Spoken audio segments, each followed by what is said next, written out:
Here. Markham. Here. Miller. Here. Taylor. Here. Smiley. Here. Smith Charles. Present. We have quorum. Thank you. And I'll ask our most junior member of the committee. Second. Okay. I was gonna ask Brendan. The second most. If you wouldn't mind standing for the pledge. Brendan, would you lead us, please? Third most. You are? Okay. My bad. I pledge allegiance to the flag of the United States of America and to the republic for which it stands, one nation, under God, indivisible, with liberty and justice for all. Thank you all for participating in the pledge, and I have to say, every time we say it in these spaces, it just hits different. It just really hits different. So with that, I'll go to approval of the minutes. Anyone like to do that? Moved by Commissioner Miller, supported by Commissioner Taylor. And if there is any corrections or additions, seeing none, we can go ahead and all in favor, say aye. Aye. Opposed? Ayes have it. Minutes from February 11, 2026 are approved. Next is the approval of our agenda. Take a motion to approve it. Moved by Commissioner Smiley, supported by Commissioner Taylor. Any changes, corrections, additions? Seeing none. All in favor of approving the agenda as it is, please by the sign of aye. Aye. Opposed?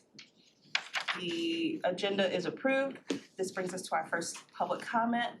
And this is 3 minutes per speaker, and typically we like it to be related only to items on the agenda.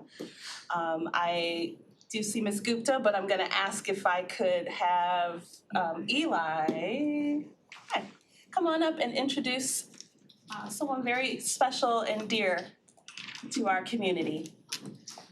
Hello. Good morning, Madam Chair, members of the committee. Appreciate the opportunity to just make a brief introduction here. So within the transit division, we have retained, recruited, and found an exceptional digital communication specialist. I'd like to introduce Charlotte Krause, who's joined us just last week. So we're taking the opportunity to give her a chance to engage with the committee. Charlotte? Good morning, everyone. Thank you for welcoming me and allowing me to have the introduction. I've come over from Parks to Transit, so I've been at the county since June, around June. And I'm just looking forward to kind of getting into the messaging of transit and expanding our reach through the community. And I look forward to working with you all as it occurs. Welcome. Thank you. Wonderful. Anyone have anything for Charlotte? Well, certainly we're glad you're here, and looking forward to all the results you'll bring. Thank you. Thank you. Alrighty. Is there anyone else who'd like to address this committee during the first public comment, which is designated for things on the agenda? Okay, I'll go ahead and close that first public comment. Next up is our communications. Item 7, we have 8 items under communications. 7A is the airport committee meeting minutes from today, I guess, because I don't remember seeing that before. 7B is 2025 Oakland County Employee Surplus Office Item Donation Event Summary. Item C, monthly report, new Public Works Building, March 2026. Item D, the Oakland Drive Report. Item E, quarterly report from local transit providers July through September 25. Quarterly report SMART April through June 2025. Quarterly report SMART July through September 2025. And item H is the environmental assessment letter. And if anyone would like or has any questions on these items, please do let me know now. Madam Chair. Sure, I'll start with Commissioner Taylor, followed by Commissioner Markham. I'm sorry, I was just gonna say that the minutes is from December 3rd, 2025.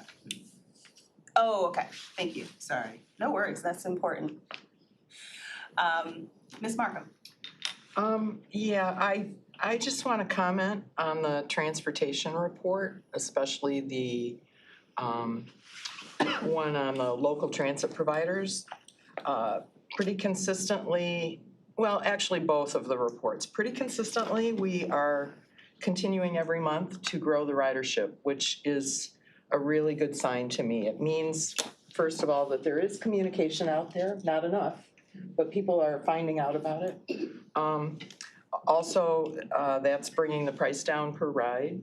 And my only push would be the more we can do to really knit this whole thing together so that somebody over here can get over there and maybe there's a transfer sort of thing, that's the next big step that I would really be, hoping we can get to. So that's just my comments. I really appreciated the reports and how thorough they were and the good news that they had. So, thank you. Thank you. Commissioner. Getting back to the homepage, okay. And I also noted the Public Works Building report and update, and I'm looking forward to more on that. We had a executive meeting with Parks the other day, and I think there's some shifting and pivoting perhaps. I mean, who knew that an apple orchard would be riddled with, what's it called, arsenic? I knew. We had a big issue in Novi about 10 years ago. We had an apple orchard that wanted to become townhomes, and the way they fix it is they dig out 6 inches of dirt and test it, then they Yeah. dig out 6 inches more until they get down and there's no more arsenic, so. Yeah. Well, I do expect at some point a proposal coming our way about this, not so much about the WRC, but the parks portion of this. Because to your point, you do have to dig out all that stuff. And so there's just talks about what to do with the farmer's market and how important that is to our fabric. So more to come there. I'm not sure if anyone WRC specific is here, but I just want to bring that to. He's over there. Oh, yeah, there you are. Any questions, I'd be happy to Yeah. discuss regarding the WRC building. Correct. I think that that's fair. I see Miss Camille. Is it Banks? Yes. Okay, I have a Camille Royal in my life as well, so I just wanted, yeah, it's another Camille. So, welcome again, we're so happy that you're thriving. And, I do see a lot of your work and everything on the interwebs of all the things you guys have going on. Was there anything that you might wanna share today? Sure. If you don't mind, I'll join. Oh, hey, Dom, I didn't see you back there. I know, hiding in the. Yes, I'd like to add, just publicly state the board that I inherited when 5 months in. We just got through our budget process for 2026, right-sizing our organization and being more effective and efficient based on the needs of the community. And I just want to say the commitment to this community, to inclusive economic development was felt by this board. And I am very excited with the impact that Oakland Thrive had last year, seeing over 4,200 business owners with one-on-one consulting, and then the way that the organization deployed the experts, the individuals who are mentoring and supporting the smaller businesses. This model is, we talked about it in the last time I was here, that it is an innovative approach to supporting business owners and business support. I mean, the business community is the fabric of our community. They hire from the communities in which they are residing. And so, just giving Oakland County and giving this body who supported and continues to support Oakland Thrive's work, they're flowers for just work well done and the impact that was being made. And knowing that regionally, we had a big event to unveil our impact report and to really give appreciation to the team and to the board for work just well done, and to Laura, just well done. But looking at those who were in the room, and there were I say 87 because we took down 87 names, but there were well over 100 people there, and they were, current funders, prospective funders, people who came there specifically to collaborate with us. And so that says a lot about our work. And that, anything more to add? I would just underscore the importance of Oakland Thrive to the economic development mission that we have. It's not, rare for us to get an inquiry about small business services or startup services, and it's important to have a partner like Oakland Thrive available to us to be a relief valve for those requests. So we have many plans for how we'll, more deeply integrate our work going forward, but just want to underscore the importance of this organization. Excellent, and you're spot on because you were the one who put it in our mind in Lathrop Village because we had a cleaners that was struggling, MDOT, if you're listening, like these companies, these businesses struggle when folks can't get to them. And I mean, it's just such a no-brainer, and it sounds through all of our advocacy seems that MDOT really doesn't care and really doesn't provide any help, any grants, signage, just literally nothing. And these companies, these businesses, some of them are coffee shops where people are spending $5. So City of Lathrop Village reached out. I was like, I don't know how to help. And I'm like, Dom. And Dom's like, Oakland Thrive, and I'm like, duh. So now, whenever I talk to businesses and they're like, I'm working on this or I need that, the first thing I say is, have you heard about Oakland Thrive? And they're like, either yes or they're like, they have not. So I really appreciate having that tool in all of our back pockets for our business community. So really, really proud of that. Let me see if there are any digital hands raised. Does anyone have anything for Camille or Dom on this particular item of communications? Well, let me just say, Ms. Camille, no one said you had to be here in person, and yet you continue to come. And so we certainly appreciate that. It really means a lot to see you, and hope you continue the good work. Thank you, thank you. Yeah, and keep us posted if there's other things that supports that we can be aware of. Well, I have one. Ooh, I teed it up. I have one request. You did. Thank you so much. I did not pay for that. But Oakland County was kind enough to entrust Oakland Thrive with the Economic Outlook Luncheon that is taking place on April 22nd. And so what we have been entrusted to do is to engage with partners, sponsors as sponsors. So we have table sponsors all the way to signature sponsors who will have an opportunity to speak at the VIP reception. We expect to sell 800 tickets. And so we're managing that program. And so if you know of people, businesses, individuals, corporations who want to be spotlighted or showcased, share my contact information. And we have an opportunity in April for them to really shine in front of the Oakland County stage. Wonderful. And spoiler alert, that is our committee day, but we've made some adjustments. Yes, thank you. We were like, maybe just have EDI at Economic Outlook, but then we realized that would be just too much for All the people. all in the these room. people and finance meeting and things like that. So if I'm not mistaken, it's the day after. So, this is what teams do. They pivot and they work together. So if nothing further on this particular communication item, we will bid you adieu. You're welcome to stay as long as you like. Thank you. As we then just, my only question about the SMART reports or the transits is that the dates are kind of in the past. Is that That's typical. typical? Okay, You need a whole quarter to go by. okay. There's a couple quarters here. Yeah, the SMART reports, there were 2 sets.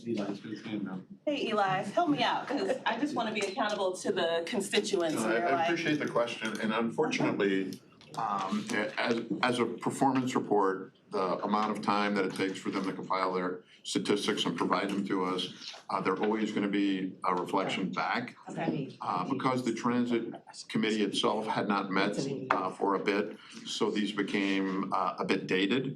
That should not happen again. We already have a calendar for the year, so they will be more current moving forward. okay. Appreciate the fact that you're paying attention. Yeah, absolutely. Well, thank you for that. And then this final item under communications, if I'm not mistaken, was the road commission item that I was made privy of, and I just wanted to make the rest of the committee aware and added it as a receive and file. So if you have any questions or thoughts on that, please reach out to Mr. Kolar over at the RCOC. Alrighty, those are our communications. And I think we need a motion for receive and file, please. Moved by Commissioner Smiley, supported by Commissioner Markham. And with that, I will, is it a prompt? Sure. We can prompt the vote on this, please. You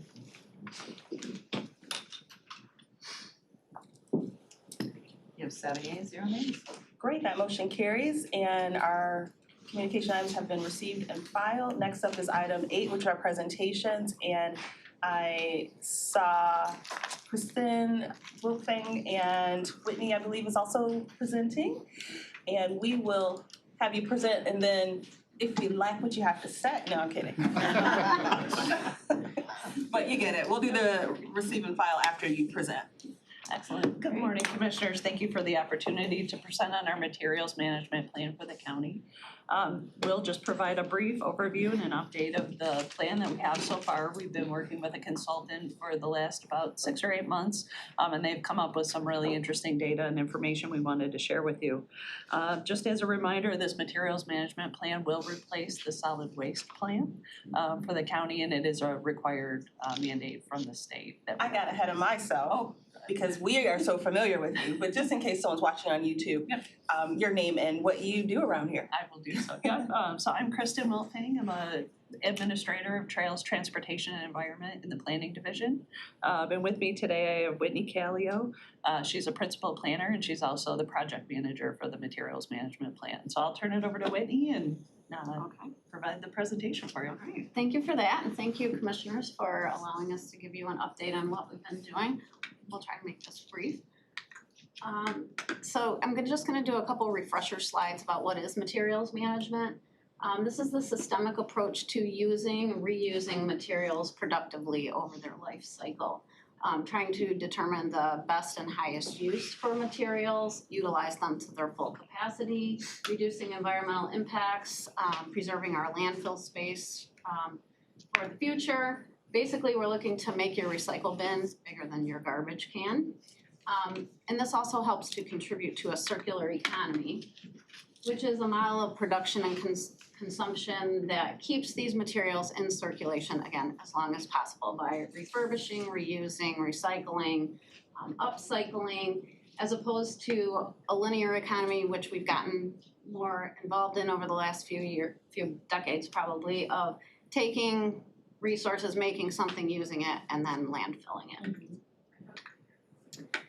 So this effort is through the Michigan Department of Environment, Great Lakes and Energy, EGLE, and this is their hierarchy of how materials will be managed. So at the top you can see the first and most preferred is reducing. So let's try to stop producing so much waste to begin with. Then reusing, repurposing, recycling, recovering for energy production, and as a last resort, landfilling. So as Kristen mentioned, this is through the state. There were updates to Michigan's Public Act 451, Part 115 in late 2022 that went into effect in 2023. The director of EGLE initiated the process for all 83 counties in Michigan to prepare a new materials management plan. So all counties are in this together. As Kristen mentioned, it will replace our existing solid waste management plan, which was written in the late 90s, went into effect like in about 2000. And those plans really had the focus on ensuring that there was enough landfill capacity for all of the waste generated in the county. Whereas now the new plans are focusing on having capacity to manage those materials as well as continuing to have enough landfill space available. A big part of this is that once we get this plan approved, it will need to go to all of the municipalities in the county for approval. So we've been trying to bring them along as we're doing this so that they're familiar with what we're doing. A quick overview of the process. The EGLE director initiated the plan in 2024. The county filed a notice of intent, about 6 months later in June of 2024, which that triggered a 36-month timeframe that we need to get this plan completed. We appointed a materials management planning committee. Commissioner Hoffman is the county representative on that committee, so you can always reach out to him if you have questions or ideas about this as well. So once we get our draft plan approved by the committee, we will have a 60-day public comment period, in which time we'll hold a public hearing. The plan will be revised, and the committee will have to approve the plan again, and then it goes to the county approval agency, which for Oakland County, it's the Board of Commissioners, so you will be voting on that plan. And then we send it out to all of the municipalities. They have a 4-month time period to consider the plan, and for all of those who do consider it, we have to have 67% approval. So it's a big lift, and that's why we're trying to engage them as we go along, so they're familiar with what it is and are having input into what goes into the plan. So this is our timeline as of now, so you can see we're in the stakeholder engagement and data collection and discovery period right now. So these are the benchmark recycling standards that are written into the law. This is kind of the baseline of what we need to have or be making strides to achieve in our plan.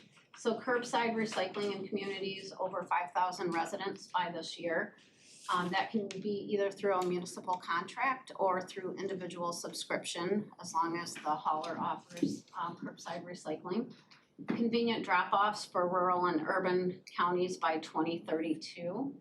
And then at the bottom, for counties over 100,000, at least one drop-off for every 50,000 residents who do not have access to curbside recycling. So think multifamily, duplexes, residents and those types of housing. The state has recycling goals. They estimate the 2024 recycling rate statewide was about 25%. Goal of achieving 30% by 2029 and then 45% beyond 2030. There's also a separate goal of reducing food waste by 50% based on the 2021 baseline. This is a map of our current situation of the waste hauling systems that are taking place in the county. So you'll see more towards the north, it's individual subscription. That's what the brownish color is. Some of those communities do license their haulers, but it's really up to the residents for the most part to subscribe for their waste service. The tan, mostly in the middle, is a single waste hauler contract, usually.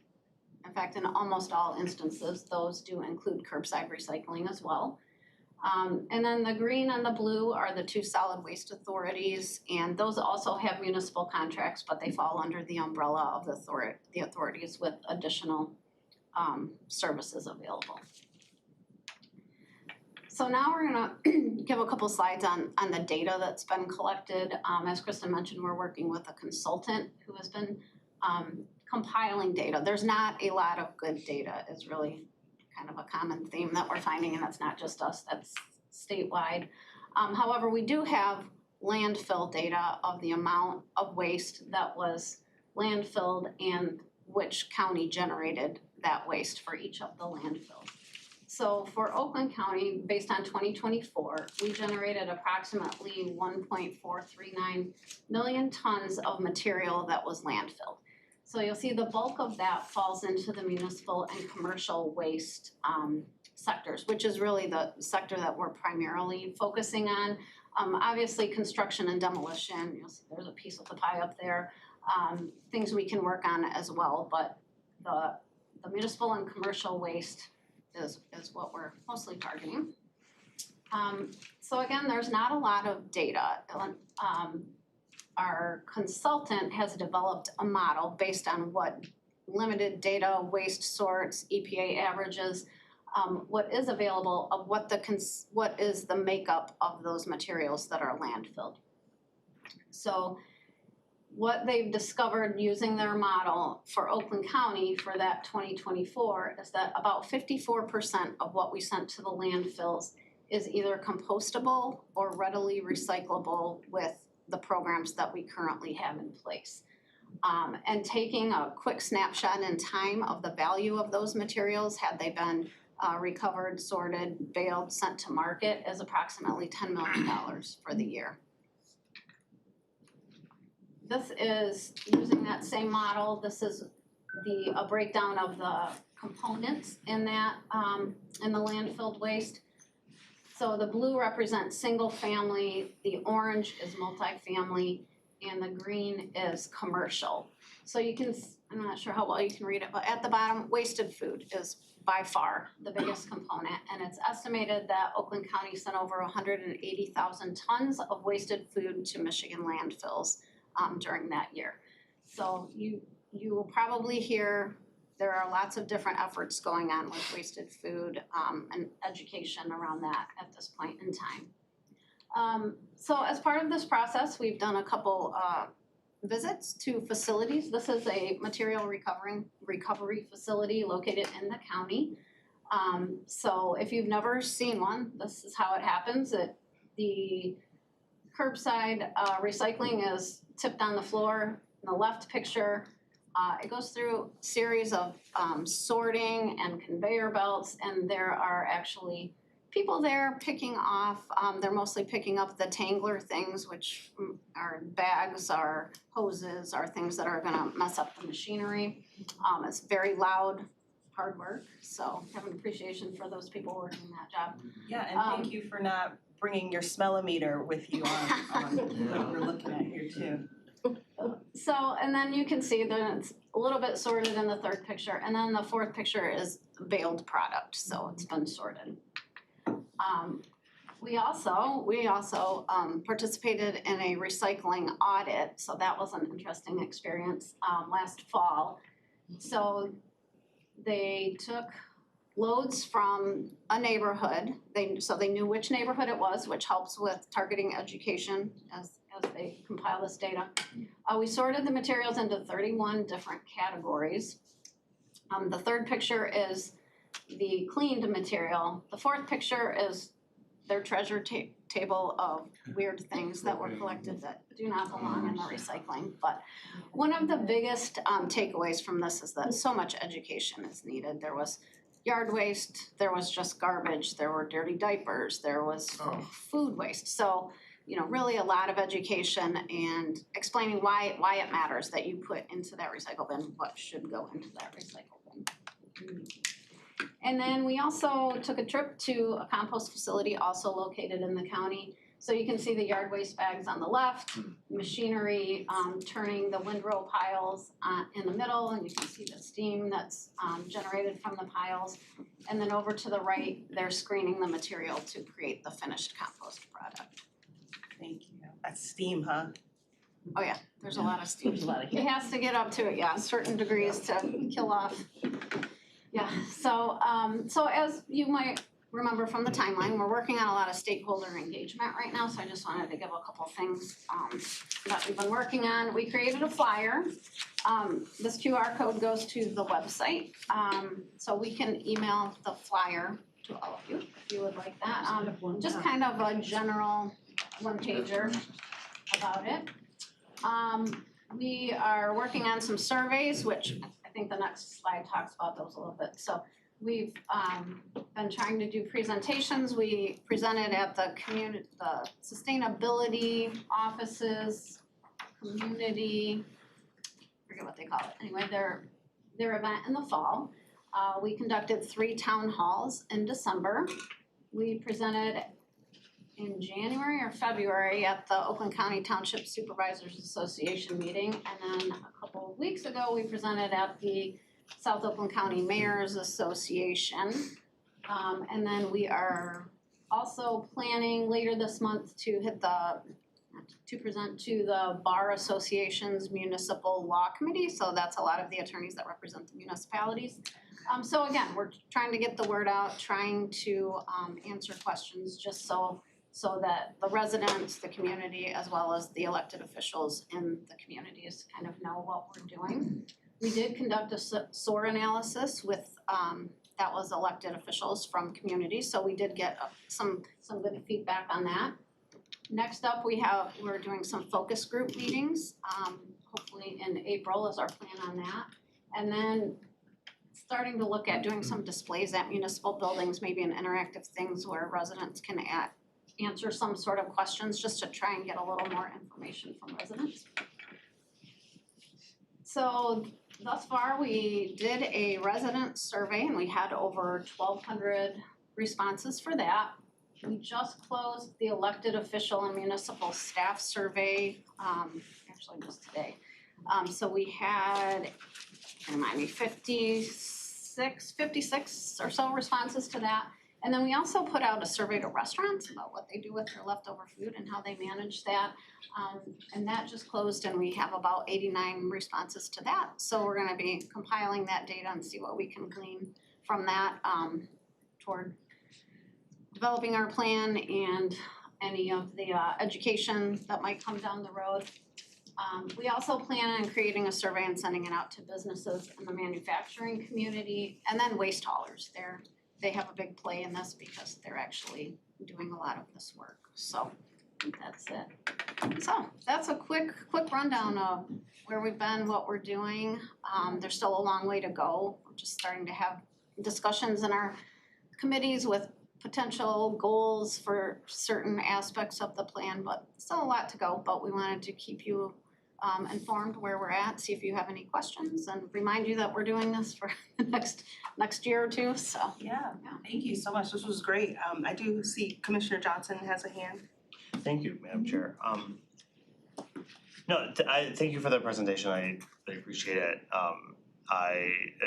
Two comments, not as much as, well, one's a question.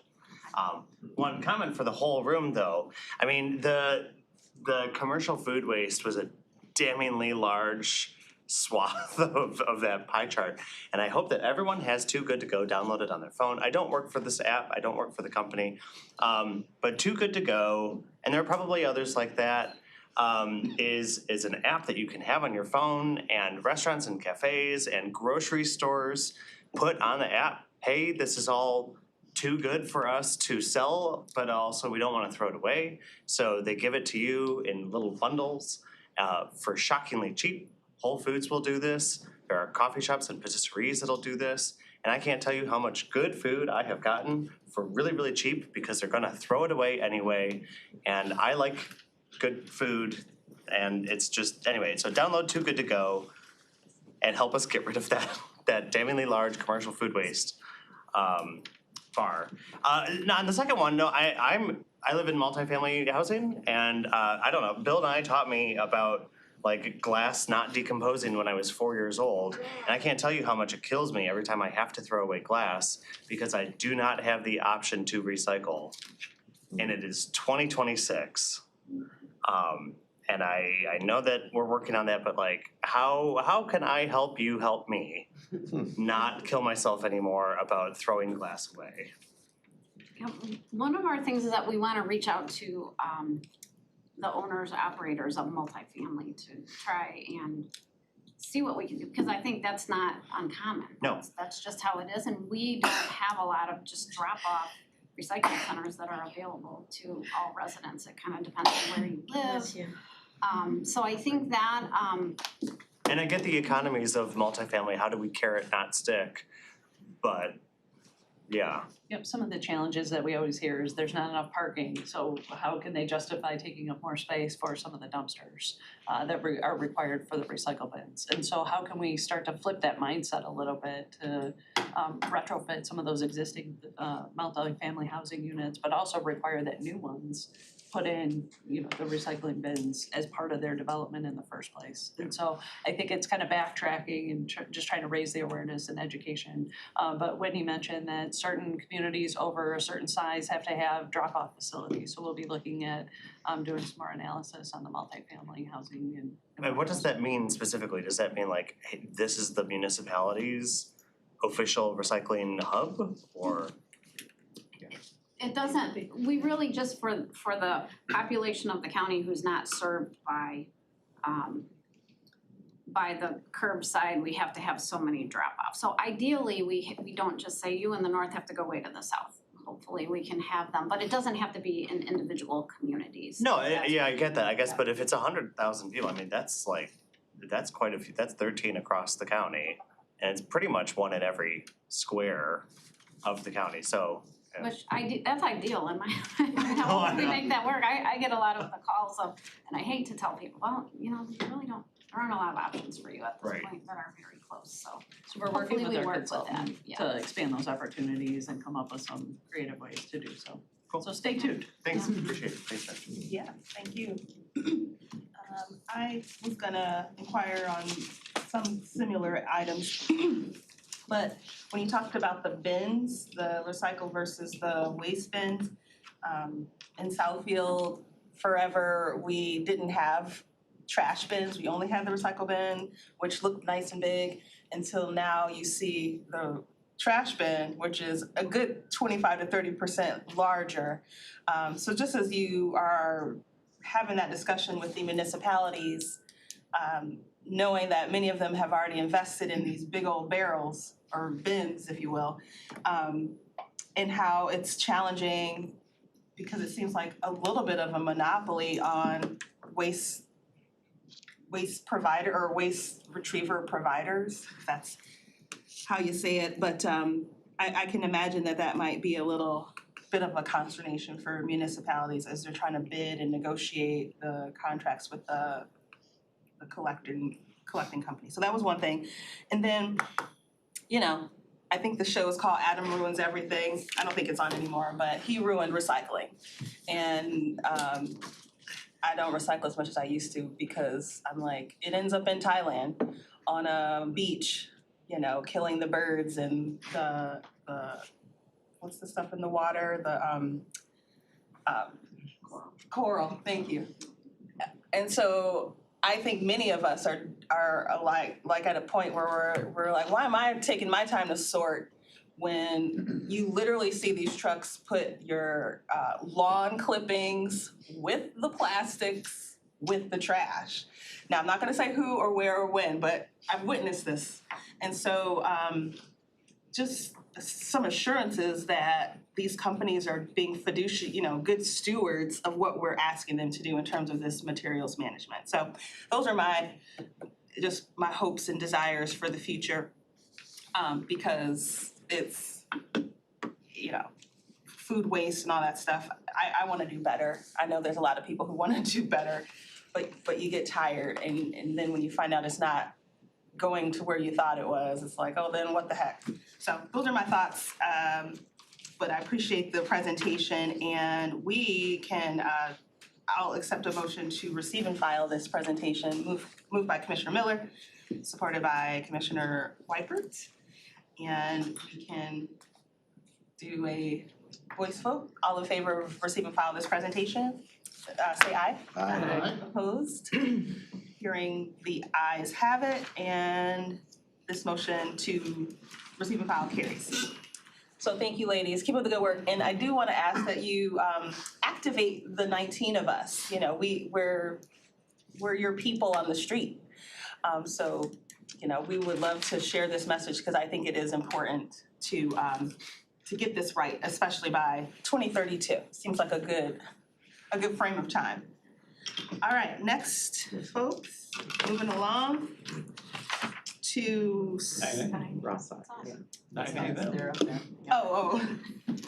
9A, which is the Economic Development 2026 North Oakland County Household Hazardous Waste No-Haz Interlocal Agreement.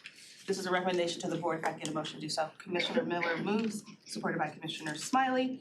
And Whitney and Kristen, back over to you for the interlocal agreement. Good morning, commissioners again. So before you today are the interlocal agreements for the No-Haz program. So this is the household hazardous waste collection for the northern portion of Oakland County. If you recall the map from our previous presentation, it was kind of a hodgepodge of the single haulers, the subscription-based, and then the authorities. This program is primarily for those in the north that are subscription-based. They choose their own hauler, and they need a program to dispose properly of their household hazardous waste.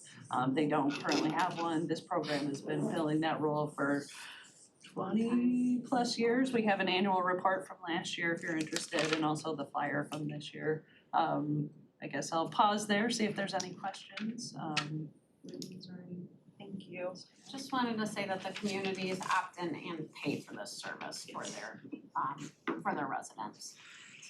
Got it. Thank you. Is there anything on this item, Commissioner Johnson? Thank you. Just real quick, how can we convince Holly, Ortonville, and Brandon to join? So Ortonville, well, it's through Brandon, usually it's the township that brings along the villages within their boundaries. But they opt to participate every other year, which is extremely confusing to their residents. And they're very unhappy with me when they come to the collection and they're not a member that year. I think it's all part of the cost and it's worked for them. It used to be every 3 years they would participate, but they told me that now they've decided every other year. So county commissioners talk to them, I don't know, they like the program, Well, it's the same there's guy no- who represents the whole thing. Yeah. But, no, I guess, I mean, how costs can't be prohibitive to something that is inconvenient to their residents. I guess I refuse to accept that as a legitimate explanation as a public servant. If you are creating a situation where your residents are negatively affected, like they have spent time sorting through their household junk to collect and prepare themselves to make a delivery, and then they presumably drive a distance to get to a delivery site, only to be told that they can't participate, seems like a dereliction of duty, in my humble opinion. And I understand that in most places, but I gosh darn don't understand that in Oakland County. How can we help that no longer be a legitimate excuse? So through our materials management plan, we're hoping to streamline some of these things across the county and remove some of those barriers, very similar to transit, right? We have different providers all across the county. How can we streamline that a little bit better so that the services are a little bit more equitable across the county? There's some communities we reach out to every year. Holly is one of them, Lyon Township is another, and they just are not interested in participating in the program. So please continue, repeat sometimes is helpful for multiple folks. But hopefully we can work to prepare some goals and objectives for the materials management plan that'll streamline some of this. Okay. And when I hear from residents in those communities, I always, you need to go to your local community and say, I would like to have this service and Right. get your neighbors to do the same, so. Thanks. Commissioner Smiley? Thank you, Madam Chair. Just a little bit of just devil's advocate, not pushing back on this, just, I know that it makes sense that you could do it every other year just because people don't accumulate that much hazardous waste. I know, I use the program and I'm excited to get rid of stuff, but I know I can kind of let it queue up my garage until there's enough there worth making a drive, and they do it a couple times a year in my community. And they don't want you doing this, but you can go to another community, but then, because you always show your ID, and they pass that expense on to where you're from. Maybe that's why, a little community like, Wolverine Lake does it that way. It's near me, they can just kind of pay for people that occasionally want to go over there, to another community and do it. That's all, just, I got to assume that they're, a community might be like, hey, we're not really collecting much, but if we do it every other year, it saves some money, gives the service still, and then, makes it a little more worthwhile, I guess. So again, it's a great program. I think it's wonderful to get that stuff, properly removed from the community. But, I can kind of understand both sides of, a very rural area being, not in, a big part of it. At least not consistently. Yeah, but I think Phil's got work to do over there in Lyon Township, Yeah, because they're Lyon pretty much Township's not that surrounded rural. by. Pseudo rule. Mr. Miller, followed by Mr. Johnson. Thank you, Madam Chair. Just to follow up on Smiley, I do understand what you're saying, but I also know there's people that when they want to get rid of something, if they have to wait a year, they just throw it away.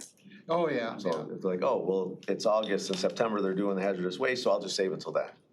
Right, so if they're like, well, it's next year, September, I don't got room for this, I'm gonna yeah, get rid of it. no, that's a good point. So there's both sides, right? I can see both sides. Yeah, oh, Yeah. 6, 7, are we doing that now?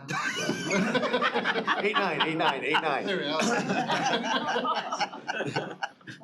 Mr. Johnson, followed by Mr. Whiteford. I totally appreciate what you're saying, and that makes a lot of sense. I think for me, it's I'm not a local elected. I've never served at local elected. So at the county level where I do serve, that screams an inefficiency that drives me nuts, because I want to help message and communicate the programs that are being offered across the county. And for me, that makes messaging really difficult, because I can't just say, hey, in September, you have a thing coming up, I have to like micro target you, except not you, but you over here. And that just makes our job a lot more difficult. So I totally understand that, and with Commissioner Miller's exception, it's just like the map already is so scattered.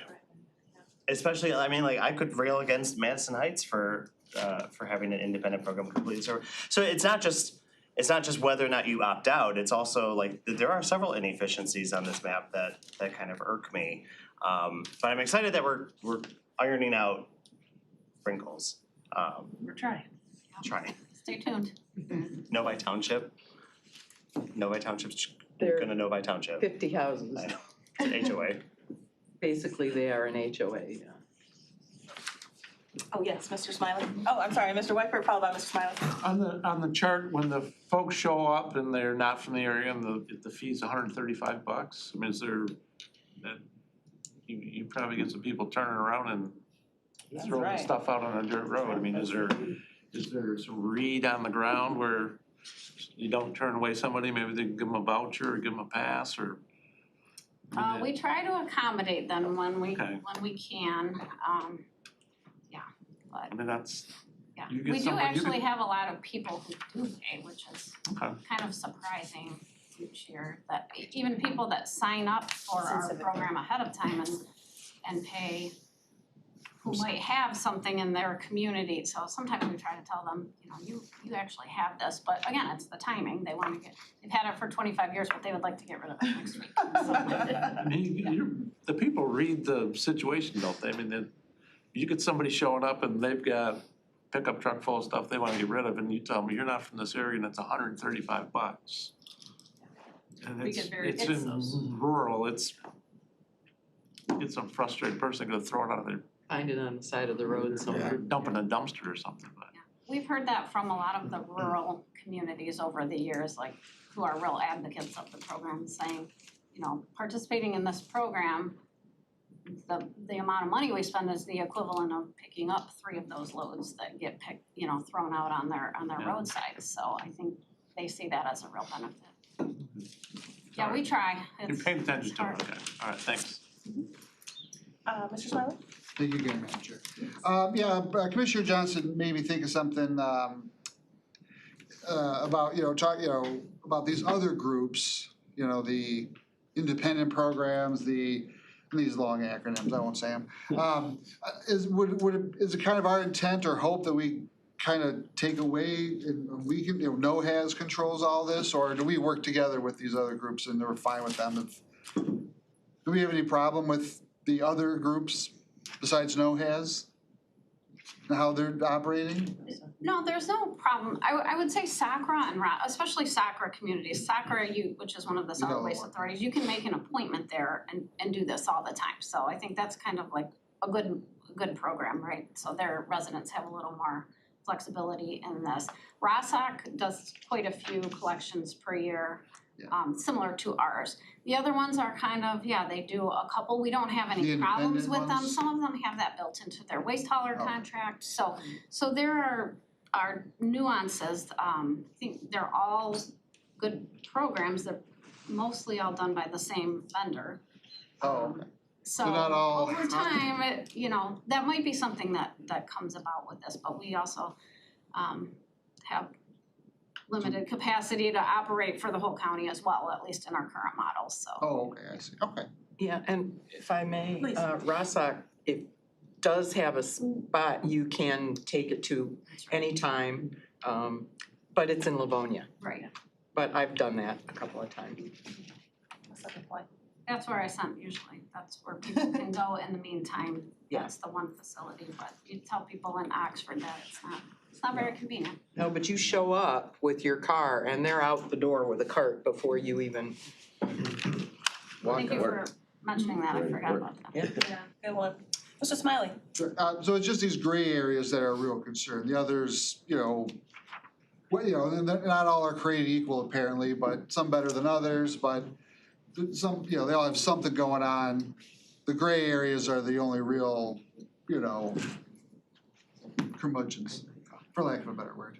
Ideally, everyone would have access to a program, but, that's what I would hope. And Okay. once a year, once every other year, maybe isn't that convenient. So hopefully improving that as well, just to provide more opportunities. So like you said, folks, it's confusing.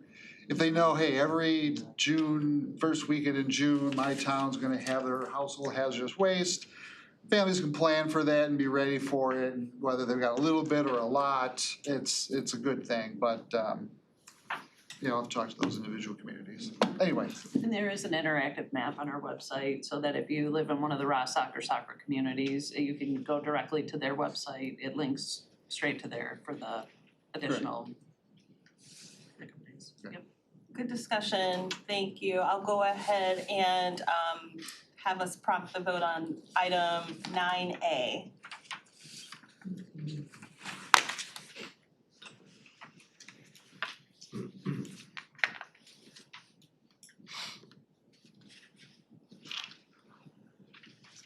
I was touching stuff when you were doing it, Oh, probably, okay. I'm sorry. Let me just tell you, or? Yes, please. Yes. You have 7 yeas, 0 nays. Thank you, motion carries. Thank you, Thank you Commissioners, very for your much. time this Wishing morning. you the best.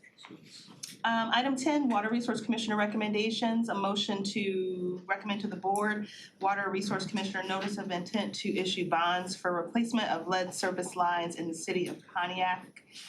I'll take a motion if, moved by Commissioner Taylor and supported by Commissioner Markham. Thank you both.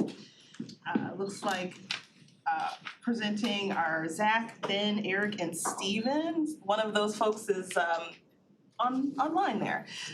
So introduce yourselves, just what you do, and tell us about the bonds.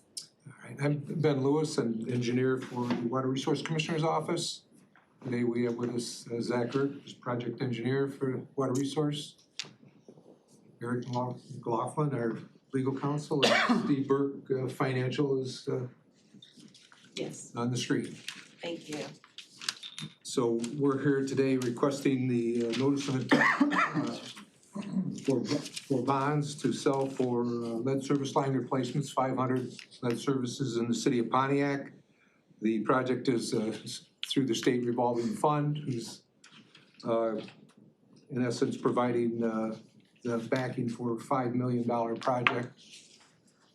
So we're in lead service lines have to be replaced, the state mandate, we're following the rules of the state in order to get that done. If you have any questions, we'd be more than happy to entertain. Thank you very much. These lead replacement of these lead service lines, you know what, let me back up. Go ahead and ask your question, Commissioner Miller, and then followed by Commissioner Smiley. Thank you, Madam Chair. The question I have, which is probably no surprise to anybody, is this gonna go through our purchasing policy? Let this work out? Yes, it follows, SRF funding guidelines, so it's federal funded. So we have a very strict kind of bidding policy, but yes, through our procurement department here. So is it federal funded since it's over a certain amount, it goes through Davis-Bacon? I don't know if it's the other funds. Correct, yes. Okay, thank you. Thank you, Madam Chair. Thank you, Commissioner. Commissioner Smiley? Thank you, Madam Chair.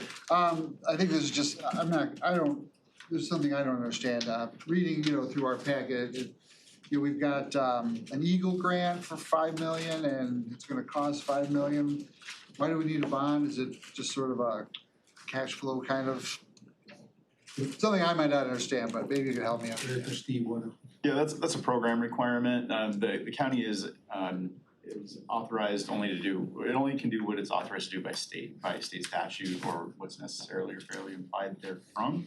So the state, the county is authorized to issue a bond, and the program requires an instrument, a financial instrument to evidence the loan that it's making to the county. So that is where this comes in. We're authorizing bonds under Act 34 to issue a financial instrument that evidences the loan being made to the county from the state. Under Act 34, the county will pledge its limited tax full faith and credit as the legal security for repayment of the bonds. However, the intention is to use the system, the net revenues of the system to repay the bond to the extent that it is not forgiven through the program. I think I understood that. So at closing, Basically, oh yeah, at closing, the county will receive money. Well, it will receive the ability to draw down from monies available to it through Eagle. And then at closing, they will apply for a certain amount of forgiveness to that 5 million. So the amount that could be drawn and have to be repaid is something less than 5 million. And I believe Zach has that number. Yes. Yeah, sure. So the project total was 5.3 million. The state said they would finance 5 million. Yeah. Of that 5 million, it's about 1.25 is a grant, and then another 1.25 is principal forgiveness on that loan. So leaving a loan balance of 2.5 million. So half of the 5 million we're offered is grant and principal forgiveness. That sounds like the next one. I thought the next one was kind of like that, what you just described, but this one just on the lead it sounded like pretty close, within a couple $100,000 of just a net cost to the county. Is that correct? To say that? Yeah, so In the end, when all the process is through and it's really just costing the county a couple $100,000 roughly. well, it'll cost the county whatever amounts it draws from the loan. So the loan will be, the bond itself, the piece of paper will say $5 million. But it will also indicate how much will be forgiven at closing. And then as the county works through the project, it will submit invoices through the program as required by the program, and then we'll get reimbursed from the state from that available pot of money. And then the county will repay the principal and interest on the outstanding principal up to the amount that it has drawn. So even though it'll say 5 million, it may end up being something less than that in terms of principal and interest being repaid. Okay. Let me just say that it is the county, but it is the ratepayers of the Pontiac water system that are making the payments. The county guarantees that it's gonna be made. Okay. Thank you for that clarification. Yeah, thanks for all that clarification for me. I appreciate that. Thank you, man. Thank you. I see Commissioner Johnson. Yeah, thank you. I apologize that I could have asked this a while ago, but this will happen again, so asking for now and also in the future. I love maps, and obviously lead replacement is something we've been doing for a while. Flint is obviously on my mind, as it probably is with a lot of you. I see 3 areas particularly for this go-around, and I'm just wondering if for both now and then also into the future as we continue to do this across the state, if maps like this could include, and frankly, I would be interested in a general Oakland County map. But if we could include a already checked and replaced and good to go for the future, what we're doing right now, and perhaps checked and need to do in the future or unchecked. Sure. I think those are my 4 categories that I would love to see. So for City of Pontiac, where we operate and maintain the system, yes, these 3 areas describe the project that we're discussing right now. We've been doing replacements for a number of years, and we're actually kind of internally working on what you're talking about, a map of where we've been, exactly like a nice put together presentation style map as we work through those areas. But then we also have available for the communities that we operate and maintain a online map where any resident who's, again, on one of the systems that we operate and maintain, where we have the data for it, they can log in, zoom right into their home, see the material, their service line material as we know it. So if we've confirmed it's what it is or what our inference is, they can see what that is, they can zoom in on it, as you zoom out, you get to see interactively that whole area of the map. So color coded by material and then, or color coded by EPA has sort of a categorization if it needs replacement, needs verification, or no work needed. So some just general color coding, but we do have that available again for the communities we operate and maintain. Sweet, oh, thank you. Sure. And I knew you were getting ready, and so Steve, you might as well go ahead and unmute. I know who the question is for, Mr. Whitebird. Well, that would be the second part of the question, but getting back to the bonds, so how long will these be open? And the construction project's a year and a half or, right? And so, I mean, we're gonna sell the bond, $5 million gonna be there for the guarantee for the state, right, on the loan.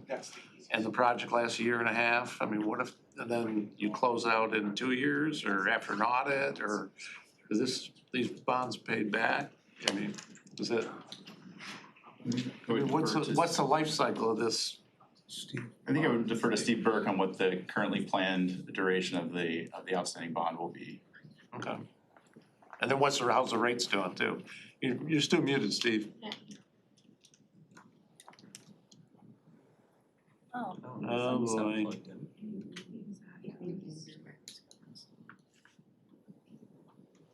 Look unmuted, but Yeah. can't hear you. It's on the wrong screen.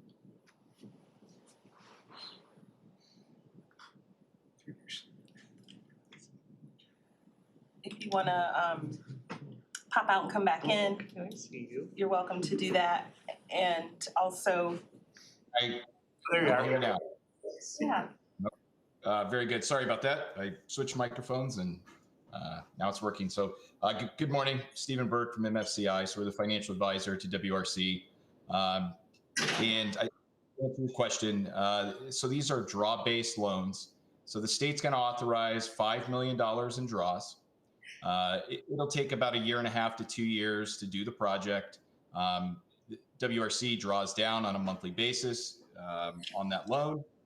The state provides grant first, principal forgiveness second, and then the actual money that has to be paid back, which in this case is $2.5 million. And so after the 2-year period, then the county will start making payments back, and it's a 20-year loan after that, and it is at 2% that is fixed. And on that principal. $5 million of proceeds, we pay back $2.5 million with interest over 20 years. And it's the ratepayers covering that. That's correct. What if, on the principal loan forgiveness, do they audit the project to make sure you did 500 service lines and it worked out? Or, I mean, there must be, we're gonna forgive it if you do the project and complete it properly, right? I mean, so it must take a follow-up of a period of time to audit to make sure it was done, right? There's ongoing reports of, here's how many lines we found, here's how many we really had to do, here's how many services, right? Yeah, so this is a unit price contract, so we're making monthly draws and we're showing progress of the contract, so there will be a reckoning of the amount of work that's done, because the contract will be paid on that basis, and the state will review that and approve the estimate. I mean, and we're doing, going to the maps, we do a service area, or we've targeted an area, but I'd get letters at my house. We don't know, do you have lead or not? We wanna come out and look, right? So you must find more sometimes or less. Is that? So as we've worked through the city, our initial estimate was conservative, where we thought there would be a bit more than we're finding, so that's a good thing. So as we've, gone through more projects like this, and we have to identify specific geographic areas like we have as part of the financing, we have to go through a whole historic process, everything that goes along with federal funding. So we're really bound by these geographic areas. So based on kind of our new estimates and the best information we have available, we're expecting about 500 in these areas. So we kind of worked up to that size based on what we've seen so far. I mean, what if you find another 100? Well, Is that unlikely? well, it's possible, certainly possible. I mean, I would say it's unlikely based on what we've seen. We've kind of worked through some of the oldest areas, which would be considered the most lead dense. And now we're working out, expanding out from there through the city. I don't know if the state would deny us to do more if we had the funds available. I think really what's important to them is the dollar amount and the area that we've cleared already. So should we find more and our estimate was high, our cost estimate was high because maybe the bids came in better, I don't see the state denying us doing that work there.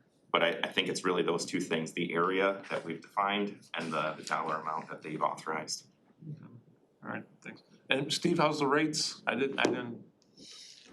Yeah, so these are fixed. So these are be at 2%, and that's the subsidized rate through the state SRF program. And I would also add that the state in Eagle is extremely hands-on on all of these projects. The WRC has to go through about a year and a half of preparation work and submissions and applications to get these awarded and then to actually receive the funds. The state goes over every bit of this with a fine-tooth comb. So it's a very hands-on process from them. Thanks. Yes, thank you.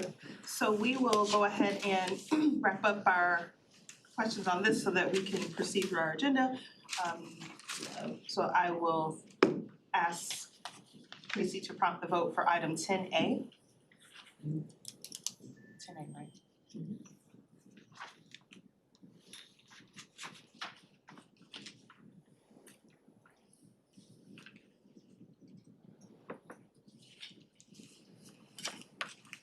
There's 7 yeas, 0 nays. Wonderful, motion carries. And that takes us to 10B, which is a recommendation to the board from WRC, notice of intent to issue bonds for replacement of the city of Pontiac sewage disposal system. Can I get a motion to do so? Moved by Commissioner Miller, supported by Commissioner Taylor. Gentlemen, over to you. Okay, this is another SRF project, only this is with the Clean Water Fund. The previous one was with the Drinking Water Fund. So we've secured, or the state has given us $19.4 million to replace approximately 10,000 feet of 8 through 15-inch sanitary sewer in the system. There's a map attached to show the locations we're looking at.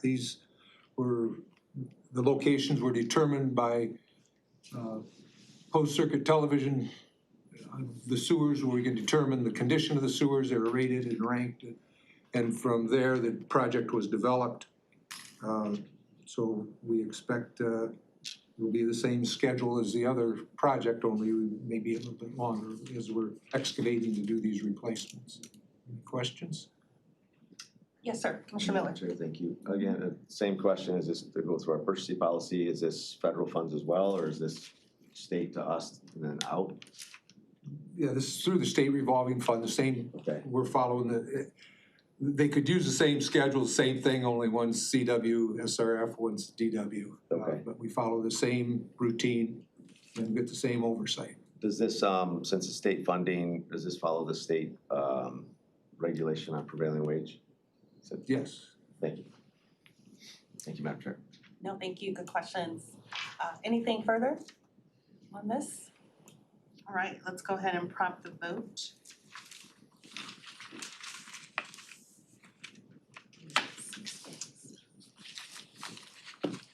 $68, 0 nays. Motion carries. Thank you. Thank you. And keep up the good work. Thank you all. Next up is Facilities Management Department recommendations. We have item 11A, which is a recommendation to the board. Purchase agreement for real property at 30521 Hill Street in Madison Heights, Michigan. And I'll take a motion to recommend to the board. Moved by Commissioner Johnson, supported by Commissioner Miller. This is a purchase. Hello, Paul. Hi, Simon. Hello. All right, Paul is off. Here. Yes, over to you. All righty. Good morning, Commissioners. This is after we've asked you for the ability to go and purchase this property. I'm looking at some of my notes. This started in February of 2023. Oak County Parks has had this site on their target for many years. The owners were not interested. But after sending some letters and finally getting the property and the owners in contact, they said they would sell. So it actually went to their estate, and that's the reason we're able to work out a deal with them. So if you look at some of the notes, we started this, I said 2023, but in 2024 is when we got the appraisal. Last year, we started negotiations and we ended up at this price. So although it's over the appraisal, I found comps that supported $300,000. The owners were recalcitrant in how they negotiated, which was they didn't respond for long periods of time. So I just had to keep going and going. Eventually, they said yes, and but they wanted a certain number, and that's where we're at. So the maps are, I think, in your new maps that Simon has. There's hi committee, hi everyone. There should be some new maps available. I believe I sent Amy a couple. If not, if given the ability, I'd be happy to share the maps. Yes, I think if the commissioners would just refresh, we should see it. So it's 3/4 of an acre with a small house and a barn on it. And it is right in between other property they own and the other wooded part of the park. So this is a separated, this property has separated the use of some of the other property they had, and it will be great because they'll end up tearing down the buildings and making it natural. So all in all, this is a good deal. And we're happy to be able to present this purchase agreement, which we would like you to approve. Thank you. And if I recall correctly, we're a little backwards because I don't think this has come before Parks Board to vote on, but we will be voting on it next Wednesday. So it's acknowledged. Just timing wise, we wanted to not wait. Mr. Lago. And that's correct. We would have had a meeting. Our February Parks and Rec Commission meeting was canceled, so we would have had it approved by the Parks and Rec Commission last month, but because it was canceled, we moved it to this month. Correct. All right. All hearts, minds clear on this. Can we prompt the vote? Great. Let's prompt the vote.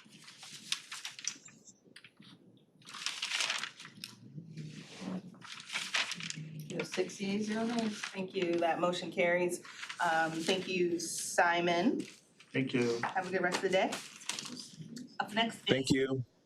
item 11B, Facilities Management Joint Project Agreement with the U.S. Department of Commerce for use of office space in Annex 1 building. This is a recommendation to the board. Moved by Whiteford, supported by Miller. Paul, Dom, welcome. This is a lease. Good morning again. This is a continuation of a lease, and the Department of Commerce calls this a joint project agreement, so they call it a JPA. And they only allow 1-year terms. So this is retro because of the government shutdown back in the day. We couldn't get anything, so they finally sent it through. Signed. All this was prepared back in September, October. So their location in Annex 2 is where they've been for a while. If you don't remember, they had been there with a larger staff, then in COVID did not use or did not come to the office. Then back in I think 23, they started coming in, and we revised their space to be about 3 or 4 desks, I think it is, 800 square feet. So everything's working great, they love it, and they're hoping they can continue. Don is here if you have any questions about what that part of the federal government does, and I know they've been around a long time, so. And I know most of you have familiarity with the U.S. Commercial Service, but I just wanted to underscore their importance to the economic development mission of Oakland County. So they are an important piece of getting our companies export ready. They do a lot in the way of investment promotion. They work closely with our companies that are considering selling their products and services into other markets, including coordination with folks from the U.S. government on the ground in other countries, as well as other folks in market to make those inroads possible. They are a large part of driving the traded cluster in Oakland County. The traded cluster, for those of you who are unfamiliar, the regional concentration of companies that sell their products outside of the region, as opposed to the local cluster, which is our dry cleaners, our restaurants, and other place-based businesses. It's typically the case that traded cluster companies account for about 1/3 of the jobs in an economy, but about half of the income. So they play an outsized role in creating the prosperity that we've enjoyed here in Oakland County. As we look at what these companies can do for us, they are a large driver in terms of foreign direct investment into the county, which is something we've enjoyed historic success with relative to all the other counties in Michigan. We are a hub for international investment, and this is a large part of that work. Oakland County is home to just over 700 companies from other nations, about 39 different nations. And so again, they play an important role. I just wanted to cover some of the numbers that we've seen in terms of direct investment and foreign direct investment. Going back to 2022, we've seen about $878 million in the year 22. In subsequent years, 2023, we saw about $400 million of investment. About $75 million of that was foreign direct investment. In 2025, we saw about $549 million of investment, and about $210 million of that was foreign direct investment. So these partnerships that we have with the U.S. Commercial Service and their team are very important to our operation, and I just wanted to mention that as we consider this potential lease. Thank you very much for those additional details as well. The Department of Commerce is specifically on commerce, not Homeland Security, not DOE or DOW, or I should say DOD, and this new fangled Department of War. That would be a immediate stoppage for Yolanda Smith Charles. Can we have assurances that this will continue to just be commerce, this will continue to just be helpful in terms of our economic footprint? They don't get to sublease to other departments in the administration? The work of the team that we are coordinating with is all about investment, promotion, and trade. That is correct. Well, then that satisfies my constituents. Anything further on this item? Seeing no other hands, we can go ahead and prompt the vote.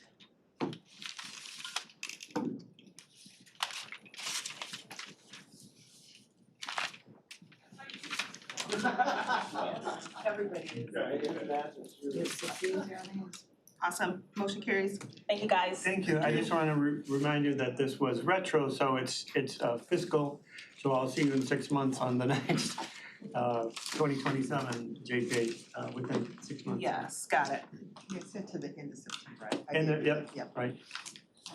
Thanks, Tom. Alrighty, item 12A is our Aviation Department Airport Land Lease between Oakland County International Airport and DCT Realty LLC. This is a recommendation to the board. If I could get a motion to do so. Moved by Commissioner Taylor, supported by Commissioner Wiper. And over to you, new department head. Thank you, Madam Chair. Good morning, everyone. Morning.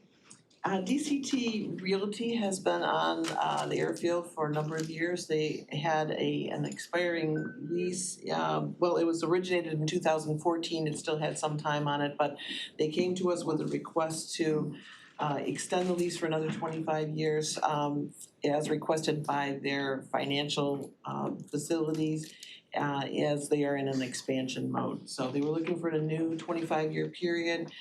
Worked with Corporation Counsel, they recommended that we terminate the current lease based on the number of amendments and some changes to the template.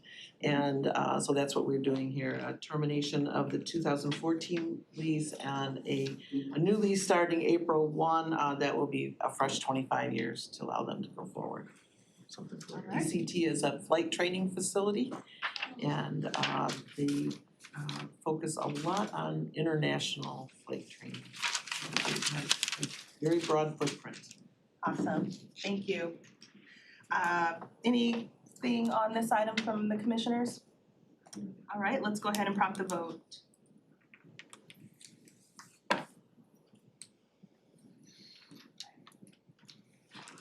Seven yeas, 0 nays.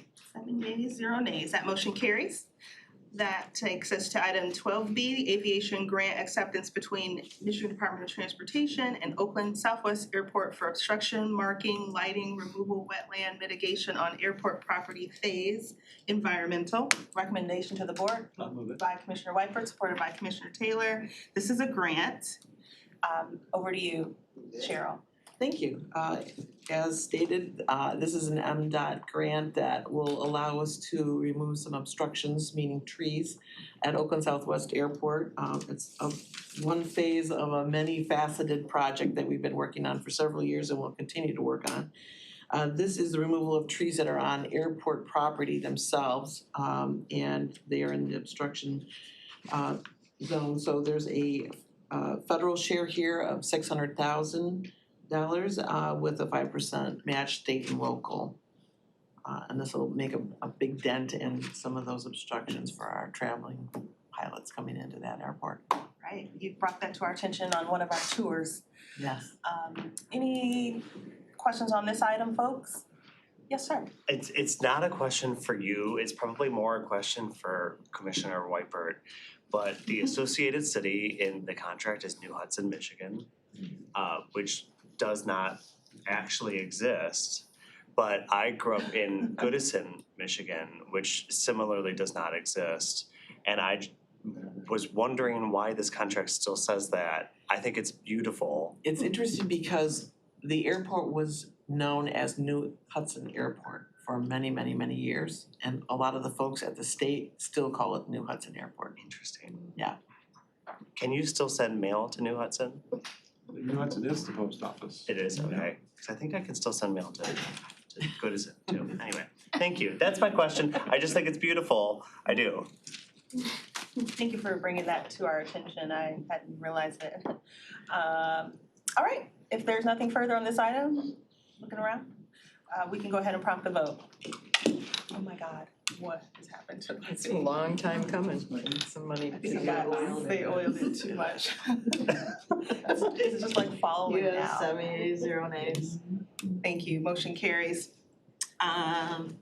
Next up is item 12C, aviation grant acceptance between Michigan Department of Transportation and Oakland Troy Airport to reconstruct 4 T-hanger taxi lanes and aprons. This is a design grant moved by Commissioner Taylor, supported by Commissioner Smiley. Ms. Bush. Again, an MDOT grant, and this project came through for your approval probably in January for the construction phase, and now it's followed up with the design, so things are a little bit in reverse from what they should be. It just is following the money that became available. So this is for the design of the taxi lanes at Oakland Troy Airport. We're really fortunate to have this money available to us through the BILL program. So it's not something that traditionally is funded by the FAA grants that come through, and much needed project. So this is the design phase. It's an $87,184 grant, and we just have a 2.5% local share on that. We certainly appreciate grants, and my comments earlier about MDOT are not related to these items. So let us go ahead and prompt the vote, because I don't see any hands raised. Maybe you wanna comment on. Oh, yeah, I see that on, I would even look at that actually. Yes, 7 yeas, 0 nays. Thank you, motion carries. Thank you, Cheryl. Thank you so much. Captain of Aviation. And I will say MDOT has been very good to us, so. Yeah, it's just those business owners. Yep. But as we move on to item 13, we have 5, but we're gonna do A and then B, C, D, E to make life a little bit more easy. So I'll take a motion to recommend to the board 2026 Access to Transit Award recommendations, moved by Commissioner Miller, supported by Commissioner Taylor. Yeah. And Eli, you can make yourself comfortable up there. Yeah. I know, that is. Please introduce who's with you as well. Good morning again, Madam Chair, members of the committee. I'm Eli Cooper, Oakland County's Transit Manager. With me is Lindsay Wallace, who's our Principal Planner and has been the lead staff on the 2026 Access to Transit program. Wow, okay. So the Access to Transit program is been approved as a program for us to solicit projects from our cities, villages, and townships. Back in the fall, Lindsay has spearheaded the process. The intent of the Access to Transit program is to enhance the safety, comfort, and convenience of access to transit. Categories of projects that have come forward, crosswalks, enable people to safely cross the street, sidewalks that provide, and all of our projects are required to be ADA accessible, so there's universal accessibility to increase access to transit for all users. We also have seen projects including items such as shelters. Lindsay's here in the event that there are some more detailed questions about the specific applications. And I'll turn it to her to just give a quick overview of the number of applications and the amounts. Yep, so total projects there was 9 that was submitted, totaling about 3.7 million. We have selected 5 to move forward for funding with a total of 1.6 million. A local match of almost 500,000. So and they range, like I said, like he said, throughout the county on different types and locations. We did get a project funded this year in a demand response location, so not in a smart bus system area. So that was a unique for this year. So that was exciting to see. Hoping for more of those in future years too. Thank you. Anything on this, Mr. Johnson? Thank you. 2 things. One, just so that we're very clear, the motion is for 5 that were recommended in Schedule B. Okay, cool, because there was a change at the Transit Committee. Oh. One a question and 2 a comment. Well, I guess they're really the same thing.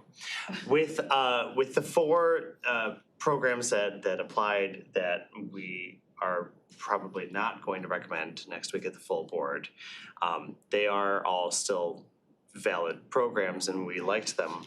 And for my colleague to my immediate left at SEMCOG over here, I'm curious what the communication looks like in their post-access to transit life and how we can still help those communities achieve those projects. Yeah, I did let them know that SEMCOG has the TAP program. Most of the communities were aware already, so hopefully we see them come through there. Specifically the Auburn Hills project. We really liked that project, but it was more of a safety, trail project. So those things will be communicated as to how they can apply for Submitted it. to TAP for sure. Oh, I will, yeah, and I have a strong philosophical opinion about trails being transit, but we'll save that for Yeah. my committee.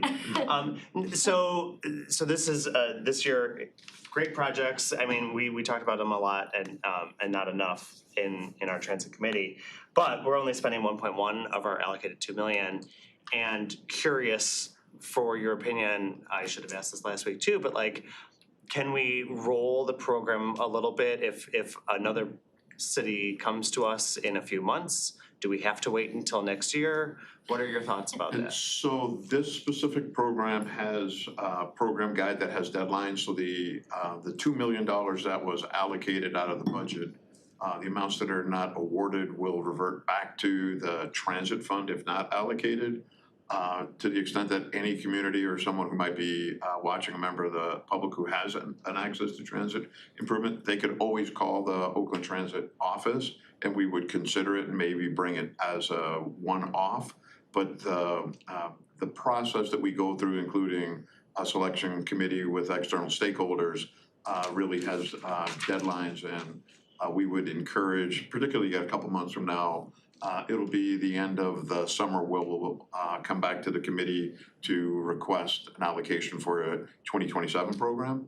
So there's not gonna be a lot of time where an individual project might show up, but we'd be happy to work with anyone who wants to make it easier and safer to get to transit service. I appreciate that, and just in closing then, that's about $900,000 that we're not going to use this year. We didn't get a single application this year that had to do with bus stop amenities, that had to do with shelters or benches at bus stops. So if your cities are complaining or your residents are complaining about bus stops not being good enough, this is $900,000 this year that we could have spent on that, but not a single applicant appeared for those things. So that's my closing thought. Wow. Can we have some communication sent out to the CBTs stating that exact point? Right. We need you to ask for money, we have money I would for like these that, if that's specific possible. things. I mean, I would love to see a letter to go out to all of our communities that just says that, you It's the other know? way around. Madam Chair, members, Yes. we take that as clear direction. Please note that each year at the end of the summer, early fall, we do send out a full communication. But one of the challenges that we have is that this is only the second year. So the first year projects are going through implementation. They will all be delivered this year. We will then have photos of new shelters and other amenities that will help to communicate to those who have not seen advantage in applying the types of projects that are eligible within our program. So we'll both send out a note now indicating that there was $900,000 that was not allocated, and that we're also looking forward to program for next year. And I know SMART has a program this year, $1 million for bus stops and that sort of thing. So you're talking Oh, with yeah. them and Yep.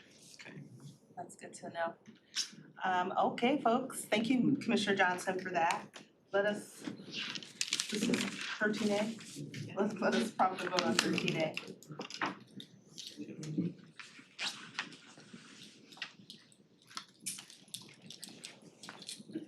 7 yeas, 0 nays. Thank you, motion carries. And this is just 5 in draft B, right? That's just the 5 projects. Even though the item summary says 6, 5 that are in that Schedule B. Schedule B. Yes, after it was amended, we updated the Schedule B and the motion.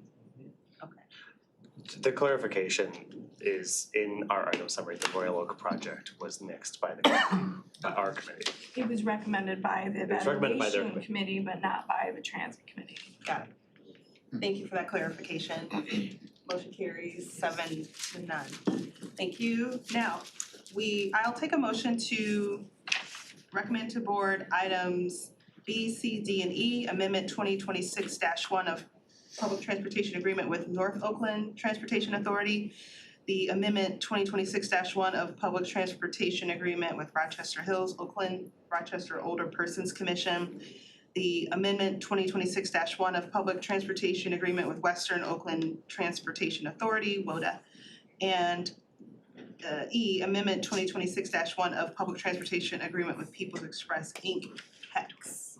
Moved by Commissioner Miller, supported by Commissioner Whitebird. These are all, well, 3 of them are interlocals and 1 is a contract. Over to you, Eli, help us out.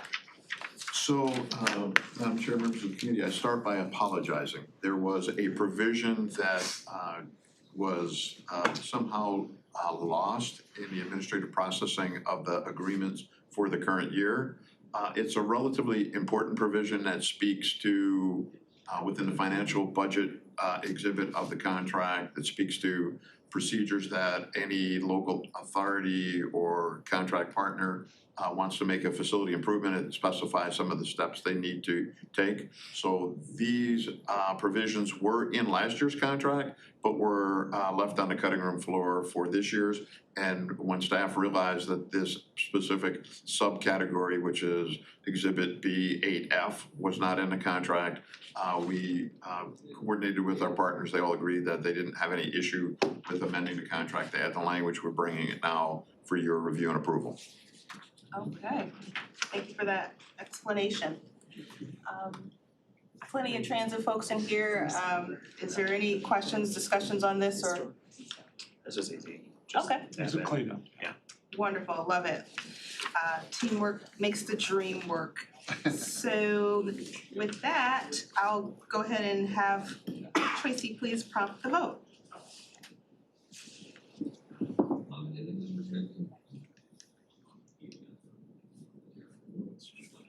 7 yeas, 0 nays. Wonderful, motion carries. Eli, keep up the good work. Thank you so much for all you do.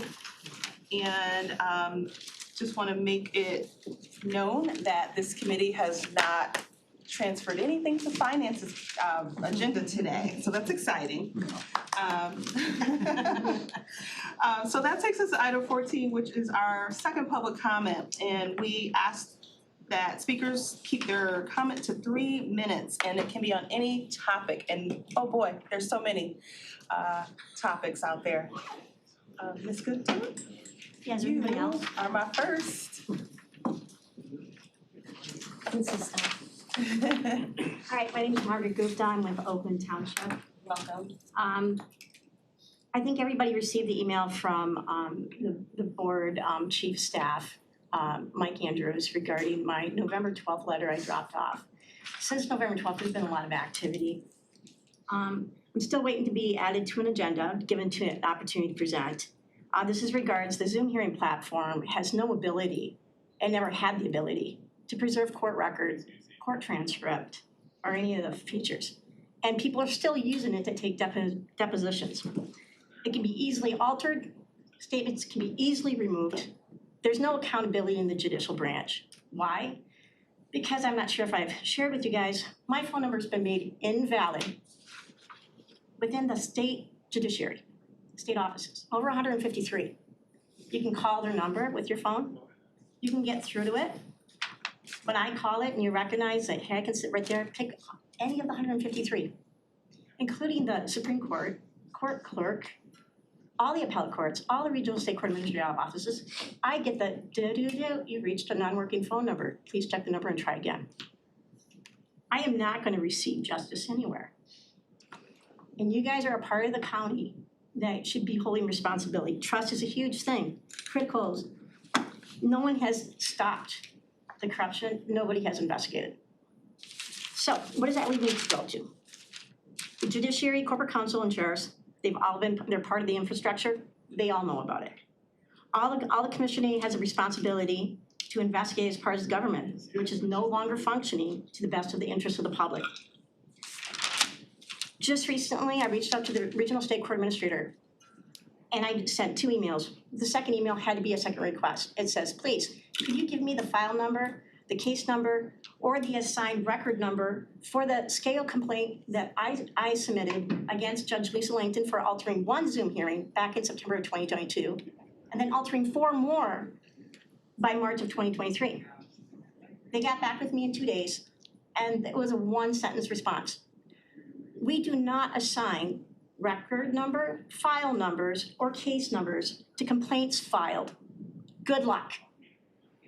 That was the answer from a state office. If you do not have a record number or a file number, there's a problem because it has to be made part of the case. In fact, it is the SCAO, or State Court Administrative Office's, duty and responsibility to publish and author the manuals for filing requirements. They're in file management systems, which means they have to have an adherence to a file naming system. If there's no file name, no file record, no file case, then how does my court record even have anything on it regarding an investigation? Why is there no record made? Because it's going into the trash bin. Thank you, Mrs. Gupta. In the morning, nightmare. Anyone else here who would like to speak to the committee? Seeing no one making their way to the front, I'll go ahead and close our second public comment. Is there any other business to come before this body? And seeing none, I'll go ahead and adjourn. Thank you for your time.